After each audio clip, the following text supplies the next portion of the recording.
დღის შოუ დაბრუნდა პირდაპირ ეთერში და როგორც შევთანხმდით, ვისაუბრებთ მშობიარობის შემდგომ დარჩენილი ზედმეტი კილოგრამების შესახებ. რაც ყველა ქალისთვის კილოული თემაა. და შენ თუ საიდუმლო არ არის და არ მალავ, რამდენი კილოგრამი მოიმატე ორსულობის დროს? დასამალი არაფერია, ფაქტი სახეზეა. არა, ვერ გავიტყოდით. მე მოვიმატე 17 კილოგრამი. ოჰ, შვენიერი. რომ ამბობენ, რომ მშობიარობის შემდგომ საავადმყოფოშივე დავტოვე 10 კილოგრამებიო, ეს არ არის შესაძლებელი. დავტოვე 3-4 მაქსიმუმ კილოგრამი და რომ გამოვედი 12 კილოთი მეტი ვიყავი და აი იქ დამეწყო უკვე. ხო, მაგრამ მე მგონი ეს არ არის საგანგაშო მატება. ეს არის მნიშვნელოვანი რამ, რასაც ამბობ. შეიძლება არ არის საგანგაშო და მესმის რომ ეს არიან ყოველთვის მისაღებია და ცნობილია რომ რჩება ეს კილოგრამები, მაგრამ რატომღაც მშობიარობის შემდგომ ქალს მიაჩნია რომ ამით რაღაც კატასტროფა მოხდა და 100,000 ადამიანმა რომ უთხრას და გაუმეოროს, არაფერი არ დაგემართება. ნუ 30 მოვიმატე, 40 მოვიმატე, 25 მოვიმატე. მე ადამიანი მაინც ნერვიულობს ხარ. ყველაზე უფრო სანერვიულო იცი რა არის? მე 30 კილო მქონდა მომატებული და უკვე 2 კვირის ნამშობიარები ქუჩაში შემხდა ნაცნობი და მკითხა როდის ელოდები ბავშვო, ანუ მუცელი ძალიან და მე ვთხარი ახლა შემეშვით მე უკვე 3 კვირა ნამშობიარები ვარ. აი ვერ დავიჯერებ ახლა ნანიკო და ძალიან სტიმული ხარ. ვერ დაიჯერო, შეიძლება ძალიან ბევრი რამე მაქვს ინფორმაცია მომზადებული თქვენთვის. ცნობილმა ქალბატონებმა ვინ რამდენი მოიმატა მშობიარობის ფეხმძიმობისას, შეგვიძლია ვნახოთ პლაზმაზე. ისედაც ცნობილია ხო ძალიან ბევრი ქალბატონი ჯენიფერ ლოპესი ისედაც ცნობილი თავისი მრგვალი და ისეთი მიმზიდველი ფორმებით 22 კილო მოიმატა ჯესიკა ალბამ 27 წლის ასაკში 15 ჰაიდი კლუმაც 15 მილა იოვოვიჩმა 31 კეით ჰადსონმა 30 კიმ კარდაშიანმა ფეხმძიმობისას 22 კილოგრამი მოიმატა ეს კარგი სტიმულია ეს ჰაიდი კლუმია მილა იოვოვიჩი 31 კილო, შენ კიდე 12 კილოზეც უწუნებდი, აბა. ასევე კეით ჰადსონი 30 კილო, ჰოლი ბერიც გონი მე ვიყავი აი ესეთი. ვაიმე. ასეთი ვიყავი მე. კიმ კარდაშიანმა 22 მოიმატა. შემდეგ ჰოლი ბერი ყავს 42 წლის ასაკში გააჩინა გოგონა და 15 კილო მოიმატა. ოჩა ჰოლი. და სამანტა ჰარისი ტელეწამყვანი 35 წლის ასაკში გააჩინა ქალიშვილი და მოიმატა მხოლოდ 10 კილო. ესე იგი რეკორდული მაჩვენებელი 31 კილო მოუმატია მილას, ასე რომ საწუწუნო. მე ძალიან მომწონს რომ მე და მილა იოვოვიჩმა დაწუნებული ვარ მაყურებელი ვინც არის ჩემს მდგომარეობაში და ესეა იმ მშობიარა ყველა ამას მიხვდება რას გულისხმობ. გონია რომ შენზე საშინელ მდგომარეობაში არავინ არ არის ყველა ეშველა, ყველა ადვილად ხდება, მაგრამ შენ ვერ გახდები. და გონია რომ ასეთი დარჩები და ყველაფერი დასრულდა. მე უკვე დავიკელე, სხვათა შორის ძალიან ბევრი ვერ დავიკელე. რომ გითხრათ რომ სულ დავკარგე, არა, მე ვფიქრობ, ნუ 7-8 კილოგრამი მაქვს მე დასაკლები, ჯერ კიდევ და არ ვიცი ხა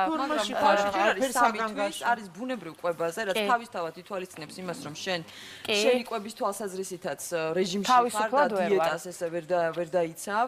ხო არის გარკვეული რაღაცა მოთხოვნები, რომელიც ხო და მოდი ძალიან მაინტერესო, იმიტომ რომ მე პროდუქტებია, რომელიც შეიძლება ჭამოს და შეიძლება არ ჭამოს. ჩამოთვალე პროდუქტებია მოუწევ. მაგალითად, ყველა მიცის, რომ არ შეიძლება შებოლილი ხორცის ცხიმიანი საჭმელის ჭამა, არც ლაქტაციის დროს და არც ისე არც საერთოდ არ არის ჯანმრთელობისთვის კარგი, მაგრამ ყველა ვიცით, რომ ბურღულეული დაუშვათ შვრიის ფაფები, ზომიერად უცხიმოთ, რძის პროდუქტი, მოხარშული ხორცი, თეთრი ხორცი, ქათამი, რძე, თევზი და რძის პროდუქტები დასაშვებია და მისაღებია როგორც ლაქტაციის პერიოდში, ისევე აი შენ რა პროდუქტებით იკვებები? მე ესე იგი დატვირთული ვარ იმ თვალსაზრისით, რომ ლაქტაციის პერიოდში ვიმყოფები და ვარის პერიოდი და მე მირჩიეს, არ ვიცი ხა ისრაელში არის ექიმი და მან მირჩია, რომ საერთოდ არ არის კვება განსაკუთრებული რაღაც ისინი სკუშონებით და რაღაცა ზედმეტი დანამატებით ჩაები ეს ყველაფერი არისო სისულელე მითხრა წყალისვი ანუ მხოლოდ წყალისვი არც ბევრი ჭამა არ არის აუცილებელი არანაირად მოხარშული ხორცი თავისუფლად შეუძლია ლაქტაციის პერიოდში ქალბატონმა იყოს დიეტაზე ანუ მოხარშული ხორცი ვიცით რომ სადიეტოა უმარილო ზუსტად ეს ჭირდება ლაქტაციას მოხარშული ხორცი რა ქვია თევზი აგრეთვე ის შვრიის ფაფები და ასე შემდეგ წვნიანები ძალიან მარტივად დამზადებული სადიეტო და ის მომენტი რომ ადრე იყო რა ვქნა მე ლაქტაციის პერიოდი მაქვს და ვერაფრით ვერ დავიკლებ და უნდა ვჭამო ეს არის აბსოლუტური არ ვიცი. მაგრამ ეხლა ლაქტაციაზე გადავედით. ჩვენ დავიწყეთ საუბარი ჯერ როგორ დავიკლოთ ის 11 კილოგრამი, რომელიც ორსულობის დროს გვაქვს. ძალიან ბევრი მოსაზრება არსებობს, ძალიან ბევრი დიეტები სავსე არის ინტერნეტი, მაგრამ მე პირადად მირჩენია რომ სპეციალისტი მოვიწვიოთ სტუდიაში და მან რაღაცას სწორ გზაზე დააყენოს ის ქალბატონები, რომლებიც ეხლა ამ წუთას ებრძვიან 11 კილოგრამის. მინდა სტუდიაში დავპატიჟო დიეტოლოგი ქალბატონი ნატალია გოგავა, რომელიც დარწმუნებული ვარ რომ პროფესიულ რჩევებს მოგწევს. ძალიან მიხარია. აი თვითონ ისე გამოვყურება რომ როგორ არ დაუჯერებ. პირველ რიგში მოდი დავიწყოთ იქიდან. რამდენი კილოგრამი ითვლება ნორმად ორსული ქალისთვის? პირველ რიგში მოგესალმებით, ყველანი არაჩვეულებრივად გამოიყურებთ და ნამდვილად გეტყობა, რომ ოდესღაც 30 კილო ქონდა. ოდესღაც იყო იქ და იმიტომ არ მაგრამ მე არ მაწუხებდა და ჩემი თავი მომწონდა ასეთი, ამიტომ არ მქონდა დიდი ტრაგედია. ხო, რამდენი კილოგრამია ნორმა? ნორმა ითვლება საერთოდ როგორც ისეთი ნორმა არ არსებობს, მაგრამ გამოცდილებიდან გამომდინარე ითვლება, რომ 10-13 კილოგრამის ფარგლებში შესაძლებელია, რომ ქალბატონმა მოიმატოს. ანუ ეს 10-13 ალბათ არის მუცელი, პლაცენტა, ბავშვი, მკერდი. მკერდი, როგორც წესი და ალბათ ცოტა ცხიმოვანი მასა. აი ეს რა აუცილებელია ვერ ვთქვი. აუცილებელია, აი იმიტომ რომ საგანგაშოდ უკვე რა ითვლება, თქვა 30 იცით რა, 30-იც 20-იც ახლა არ არის სასურველი, იმიტომ რომ ყოველთვის უფრო რთულია მე ამ კილოგრამებთან ბრძოლა. ისე ძალიან დიდი მნიშვნელობა აქვს რა წონაში იყავით სანამ დაფეხმძიმდით. თუ თქვენი წონა ორსულობამდე იყო ნორმალური და 9 თვის განმავლობაში თქვენ მოიმატეთ 10-13 კილოგრამის ფარგლებში, ამ წონის დაკლება, ამ 11 კილოგრამების დაკლება პატარა ძალისხმევით შესაძლებელია და საკმაოდ ისე სირთულეს არ წარმოადგენს. რა თქმა უნდა.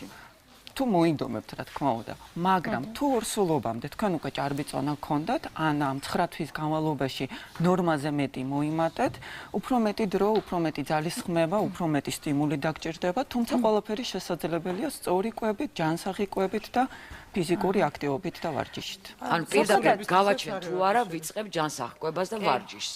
მე რომ მკითხო ჯანსაღი კვება და ყოველთვის აუცილებელია, არ აქვს მაგას მნიშვნელობა.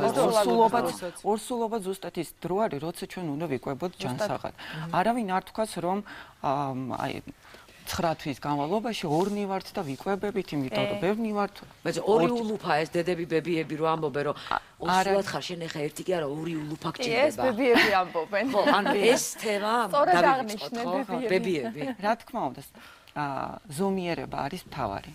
ყველა დროს ყოველთვის არ აქვს მნიშვნელობა. ორსულად ვართ, ლაქტაციის პერიოდი გვაქვს. თუ საერთოდ არ გეგმავთ ორსულობას, ზომიერება არის ის მთავარი, რასაც ჩვენ უნდა მივიღოთ. და არავით არის განსაკუთრებული პროდუქტები, ისეთი, რომელიც კატეგორიულად არ შეიძლება. იცით რა არის? რა თქმა უნდა, ჩვენ სასურველია, რომ გინდა ორსულობის დროს, განსაკუთრებით ლაქტაციის დროს, ჩვენ შევზღუდოთ რაღაც ისეთი პროდუქტები, რაც როგორც თქვენ ბრძანეთ, ისედაც არ არის. არ არის სასარგებლო, არანაირ სარგებლობას არ მოუტანს არც პატარას, არც დედას. ეს არის ცხიმიანი კერძები, ეს არის სწრაფი კვების ობიექტების მენიუ, კოკა-კოლა და სხვა ტკბილი გაზიანი სასმელები. ეს ცომეული, ტკბილეული, განსაკუთრებით საკონდიტრო ნაწარმი, კრემიანი ტორტები, ნამზრები. ეს ალბათ ყველამ დედამ ავტომატურ რეჟიმში იცის, ალბათ ვინც აჭმევს ბუნებრივად. შებოლილი პროდუქტი, მარილიანი, ცხარე, მჟავე, ნუ ალკოგოლზე და სიგარეტზე უკვე ზედმეტია საუბარი. ნატალია არის ესეთ რამეს ამბობენ, რომ ქალი ჭამის დროს კარგავს 300 კალორიას. ასევე 300 კალორიას კარგავს, როდესაც კერჩი დგება რძე. ეს ავტომატურად ნიშნავს იმას, რომ ყველა ქალი ვინც აჭმევს ძუძუს, ის აუცილებლად უნდა ხდებოდეს. იცით როგორი მომენტ, ყველაფერი დამოკიდებულია თქვენ დღის რაციონზე და იმ კალორიაზე, რომელსაც თქვენ მიიღებთ დღის განმავლობაში. იმისთვის, რომ რძე ჩადგეს, ყოველდღიურად ორგანიზმი ხარჯავს ცოტა მეტს, 500-დან 800 კალორიამდე. წარმოიდგინეთ, ახლა თქვენი პატარა თუ მადას არ უჩივის და რეგულარულად ჭამს, თქვენი ორგანიზმი საკმაოდ დიდ რაოდენობის კალორიას. ანუ 800 კალორია დავხარჯე ჩამიდგა, 800 დავხარჯე ჭამა და ჭამა თუ ხდება 3 საათში ერთხელ დღის განმავლობაში კარგავ ძალიან დიდი რაოდენობით კალორიას. ხო, მაგრამ ჩვენ უნდა გავითვალისწინოთ, ხო, ეს რო ჩადგება, ჩვენ გვჭირდება რაღაცა კალორიაჟი იმისთვის, რომ სხვა დანარჩენმა ფუნქციებმა ორგანიზმის იმუშაოს სწორად, რომ თმა არ ჩამოგცვიებდეს, ფრჩხილები გქონდეს ნორმალურ მდგომარეობაში, კანის სტრუქტურა შევინარჩუნოთ, სხვა ჩვეულებრივ. რა დღეში ვართ ხალი? ლაქტაციის შემდეგ რომ მაშინვე უნდა ჭამო, ეს სწორია თუ არ არის სწორი? ეს იცით როგორ ინდივიდუალურია. მე ვერ ვიტყვი რომ მაინც და მაინც აი ვაჭამე თუ არა დავლია ის რაღაცა ეს გუშონიანი რძეები და დიდი რაოდენობა. ეს არაფერი არ შველის საკუთარ თავზე მაგრამ ძალიან მცირე რაოდენობით. თავარია ჩვენ უნდა მივყვეთ ისეთ ან ყურადღება მივაქციოთ რამდენიმე ძალიან მნიშვნელოვან ფაქტს. აბა მაყურებლებო ყურადღებით რა არის ეს მნიშვნელოვანი ფაქტები? არავითარ შემთხვევაში მე პირადად ვთვლი რომ მეძუძური დედისთვის განსაკუთრებით არ შეიძლება ეგრევე მკაცრი დიეტის დანიშვნა. პირიქით, დედის კვება უნდა იყოს რაც შეიძლება მრავალფეროვანი, სრულყოფილი, მაგრამ დაბალანსებული. ჩვენ ვთქვით რომ აუცილებლად მე გამომდის მაგალითად ეს ჩემია, ჩემი რისხარზე და მე თვითნებურ დიეტაზე გადავედი და თუ თქვენ მეტყვით რომ შეიძლება ამან ზიანი მოიტანოს ან რას ურჩევდით, ჩემს მაგალითს ნუ გაითვალისწინებთ თუ ეს არასწორია, მაგრამ მე ამას ვამბობ რომ მე თვითნებურად დავიწყე დიეტა. ამას შეიძლება ზიანი მომიტანოს თუ გააჩნია როგორი ტიპის დიეტა არის? მე ვამბობ მოხარშულ ხორცს ვჭამ, აუცილებლად ჩვრის ფაფებს ვჭამ. ძალიან კარგი. ყველაფერს სასარგებლო დიეტაზე გადავიდა. ხანდახან შავ ყურსაც ვჭამ, ხანდახან შავი ვჭამ, ძალიან მიყვარს ხაჭოს ვჭამ. ძალიან სასარგებლო. ანუ ჯანსაღმებაზე და არა დიეტაზე. საერთოდ ავჭამ და ტორტებს. ძირითად მოსახლეობას რაღაც ძალიან ყურს ჭრის და ყველასთვის ასოცირებას განეკუთვნება შიმშილთან. არავითარ შემთხვევაში დიეტა ეს არის სწორი კვება, ჯანსაღი კვება, უბრალოდ მორგებული თითოეულ ადამიანს. ანუ ოპტიმალური არსებობს ყველა ორსული ქალისთვის, ვინც ებრძვის კილოგრამს რაღაც ოპტიმალური პროდუქტების რაოდენობა. ისევ დამოკიდებულია მის ასაკზე, მის წონაზე, მის სიმაღლეზე, ჯანმრთელობის მდგომარეობაზე. ამიტომ რაღაც კონკრეტულ ციფრს ვერ დავასახელებთ, იმიტომ რომ ეს ძალიან ინდივიდუალურია თითოეული ადამიანისთვის, თითოეული ქალბატონისთვის. რამდენი ხანშია რეკომენდებული ვთქვათ, რომ დაიწყოს უკვე დიეტაზე გადავიდეს ვთქვათ მშობიარობის შემდეგ. რასაც ქვია მკაცრი დიეტა, ვთქვათ რაღაცა კონკრეტული პროდუქტების შეზღუდვით, სასურველია როგორც კი დაანებებს ვთქვათ მოწყვიტავს ბავშვს ძუძუს, მე უკვე შესაძლებელია რომ რაღაც კონკრეტულ დიეტას მივყვეთ, მაგრამ მანამდე უბრალოდ უნდა გავითვალისწინოთ ძალიან მარტივი ჩემთვის მე ვფიქრობ რჩევები. პირველ რიგში უნდა მივაქციოთ ყურადღებოთ კვების რეჟიმს, კვების ანუ რამდენჯერ იკვებება ქალბატონი? რამდენჯერ არის აუცილებელი? ხშირად უნდა შეიძლება ხშირად, მინიმუმ 5-6 ჯერ დღეში. მაგრამ მცირე ვახორციელებთ. დაკავებული ქალბატონი, ვინც მუშაობს პატარა ულუფებით. ეს სასურველია, ნუ რამდენი ჯერ გამოგდის უკვე ალბათ. აი დაახლოებით რამდენ კალორიას უნდა შეიცავდეს მეძუძური დედის რაციონი დღის განმავლობაში? რომ არ მოიმატოს უკეთეს შემთხვევაში თუ არ დაიკლებს. კიდევ ერთხელ გამეორდები რომ ვერ გეტყვით რაღაც კონკრეტულ ციფრს, იმიტომ რომ ეს თითოეულ ადამიანზე იქნება მორგებული, მაგრამ არა ნაკლები 2000-ისა. 2000. ეს მინიმუმ, იმიტომ რომ თუ 500-800 კალორიას მარტო ძუძუ ჯერ დავიწყოთ, აი კითხვა მაქვს, ნამდვილად წვავს, ანუ ყველა შემთხვევაში ლაქტაციის დროს იკლებ კილოგრამებს. მე კილოგრამებს შემთხვევები უკითხავთ ჩემთვის, უთქვამთ რომ პირიქით, როდესაც დავასრულე ლაქტაცია, მაშინ დავიწყე და გახდომა და მანამდე ვიყავი მომაჯრებული. იცით და გინდა თუ არა, მაინც ჩვენ ვიკვებებით ან სანამ ძუძუზე ყვავს ბავშვი, აი ესე რაღაც რეჟიმი ჩვენ სხვანაირად და ვცდილობთ რომ ყველაფერი ყველა საჭირო ნივთიერება მივიღოთ და ეს 5-6 დღეში შეიძლება ორგანიზმი ბოლომდე ვერ ახერხებს ამ კალორიების წვას, მაგრამ როგორც კი ამთავრებ, ხო, უკვე სხვა რეჟიმზე გადადიხარ, უფრო მოცლილი ხდები, უფრო მეტი დრო გაქვს, უფრო თქვათ ვარჯიშს და რა თქმა უნდა, დღის რეჟიმიც განსხვავებული გაქვს და ორი მნიშვნელოვანი მომენტი აღვნიშნეთ, ანუ საკაისრო კვეთა და ბუნებრივი მშობიარობა. რა შემთხვევაში ვიწყებთ უფრო მალევე კლებას, თუ არის განსხვავება ამ ორ შემთხვევაში შორის და რა მარიტა შემთხვევაში იყო საკაისრო კვეთა. პირველი იყო ბუნებრივი მშობიარობა და შემდგომ საკაისრო. მუცელიც უფრო რჩება, უფრო რთულია დაკლება ვფიქრობ და უფრო რთულია მოლოგირების პერიოდი, უფრო რეაბილიტაციის თვალსაზრისით უფრო რთულია, რა თქმა უნდა, საკაისრო კვეთა. გახდომას რა შეეხება? რა შეეხება გახლავთ? ტკივილი აქვს თავის. ჩემი ტკივილი. მინდა დაგაწნაროთ რომ შვენიებად გამოიყურებით. ჩვენ ვაწყნარებთ, რა გინდა მეტი 3 თვის ბავშვი ყავს ჯერ და ისეთ ფორმაში ხარ როგორც ხო, რა ხა მართა მახსენე მუცელი, ეს არის ყველა ქალის ტკივილი. გადის პერიოდი და მაინც გეკითხებიან, როდის ელოდები ბავშვს. ეს ის ადგილია, რომელიც ყველაზე გვიან დგება ფორმაში. ანუ საჭმელ ძუძუს დიეტაზე ვერ ჯდები, რა ვქნათ? ძალიან აი ამისთვის არის ძალიან ივარჯიშო გააკეთო.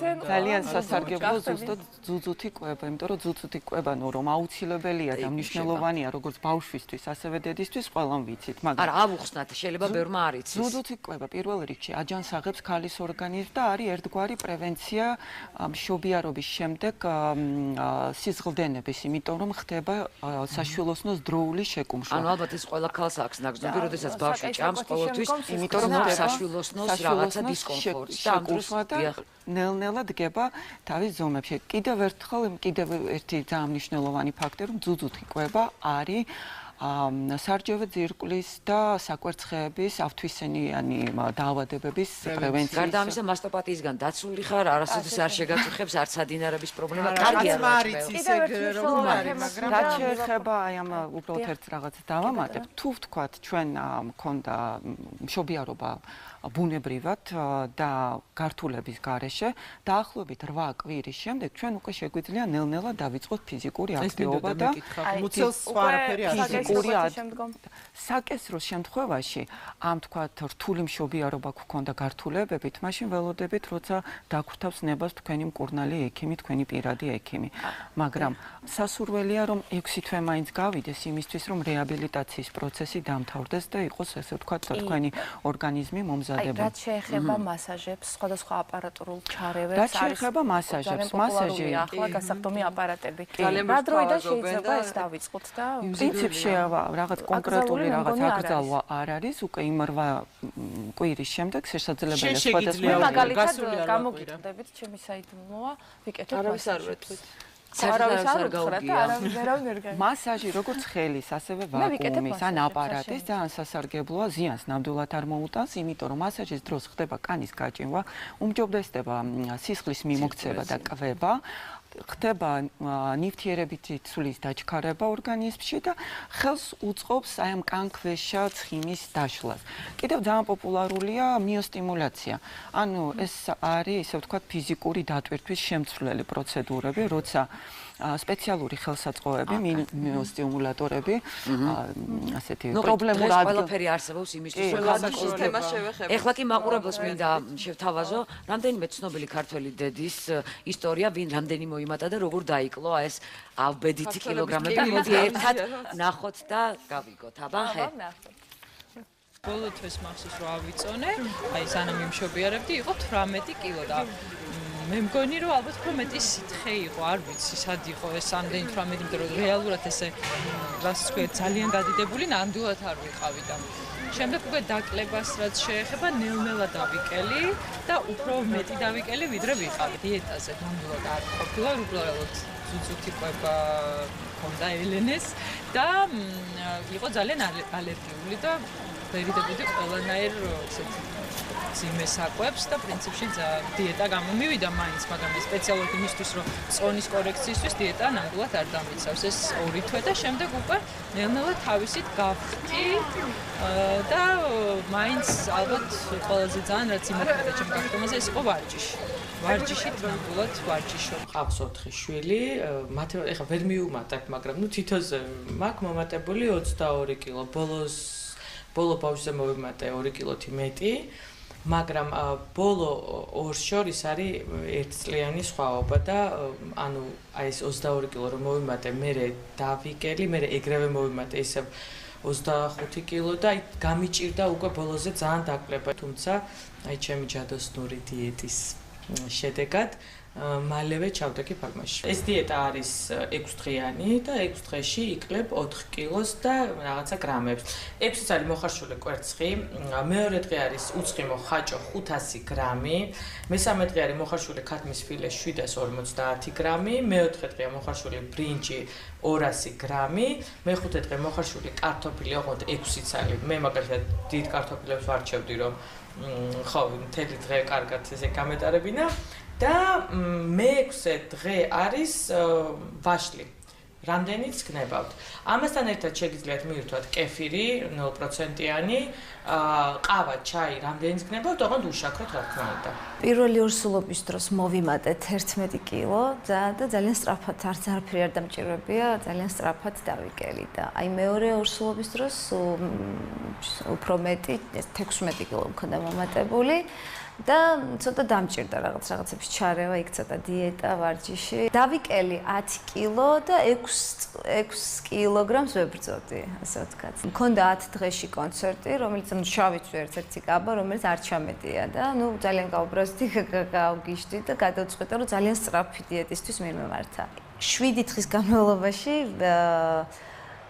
ჭამდი მხოლოდ ხილს. ერთადერთი ბანანი და ლეღვი არ მემიღია. და ზუსტად 7 დღის განმავლობაში, როდესაც მივედი და ავიწონე, მქონდა დაკლებული 4 კილო. ფეხმძიმობის დროს მე მოვიმატე 14 კილო, მე-9 თვეში, როდესაც ყველაზე დიდია მომატება, იმიტომ რომ ნაყოფი დღითიდღე იზრდება, ვიყავი +14 კილო, თუმცა თავს გრძნობდი ოდნავ მძიმედ და ჩემმა ექიმმა მირჩია ამომეღო მარილი, ჩემი საკვების რაციონიდან, ამოვიღე მარილი და მე-9 თვეში დავიკელი 2 კილო. მშობიარობისთანავე, რაღაც პირველ 3 დღეში დავიკელი დაახლოებით 6-7 კილო, არაფერს ვაკეთებდი, უბრალოდ სწორედ ვიკვებებოდი, ბუნებრივი ალბათ ყველა ამას განიცდის, ყველას ორგანიზმი და შემდეგ უკვე, როდესაც ვიყავი სახლში, პირველ თვეშივე ვაკეთებდი რაღაც პრესის ვარჯიშებს, რაც ძალიან ელემენტარულია, ზედა პრესის და ქვედა პრესის ვარჯიშები. რა თქმა უნდა, თუ ნაკეისრალი არ არის არავინ და ვინც ფიზიოლოგიურად მშობიარობს, როგორც მე, ვაკეთებდი პრესის ვარჯიშებს დღეში 2-ჯერ 20-20,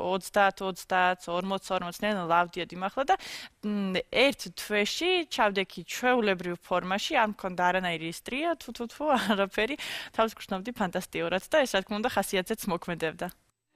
გენეტიკური გეტი რა ყველა სამჯერ დააკარგა თამაში. რომლის რჩევა უნდა გაითვალისწინო, რომლის რჩევა იყო ყველაზე ისეთ სამაგალითო, რაც შეგვიძლია განმაზოგადოთ, ასე ვთქვათ. პროფესიონალური. ჯობია ის რჩევები ვთქვათ, რაც ძალიან ცოტა დრო გრჩება და თქვენი რჩევა მიეცით ჩვენს მაყურებელს. პირველ რიგში კვების ჯერადობა, ჩვენ ამაზე შევთანხმდით, რომ აუცილებელია ხშირად და მცირე ულუფებით. აუცილებელია მივიღოთ წყლის საკმარისი რაოდენობა. ეს არის ინდივიდუალური აბსოლუტურად, იმიტომ რომ დამოკიდებულია კიდევ ერთხელ ადამიანის ასაკზე, ზონაზე, სიმაღლეზე, ჯანმრთელობის მდგომარეობაზე, თუმცა სპორტული მსოფლიო ასოციაციის მიერ არის შემუშავებული ფორმულა, რომლითაც ჩვენ ვსარგებლობთ და ამ ფორმულის მიხედვით ჩვენი წონა უნდა გავამრავლოთ 0.20 ანუ ეს ინდექსი ინტერნეტში შეუძლია მოიძიოს ნებისმიერ ხალხს. კი, იპოვიან ალბათ და ის რაოდენობა, წყლის ეს რაოდენობა უნდა მივიღოთ დღის განმავლობაში, მაგრამ აუცილებლად უნდა გავუსვა ხაზი, რომ მარილის შეზღუდული რაოდენობის ფონზე. ხატიაშვილს მოკლედ. აუცილებლად, იმიტომ რომ როცა ჩვენ მარილიან საკვებთან ერთად ვღებულობთ წყალს, ის წყალი გროვდება მარილიან საკვებთან ერთად ვღებულობთ წყალს, ის წყალი გროვდება ორგანიზმი, ჩერდება ქსოვილებში და იწვევს შეშუპებას. დიდი მადლობა. ვეღარ გვაქვს რეკლამას ვერ გავექცევით, ხო, რეკლამის დროა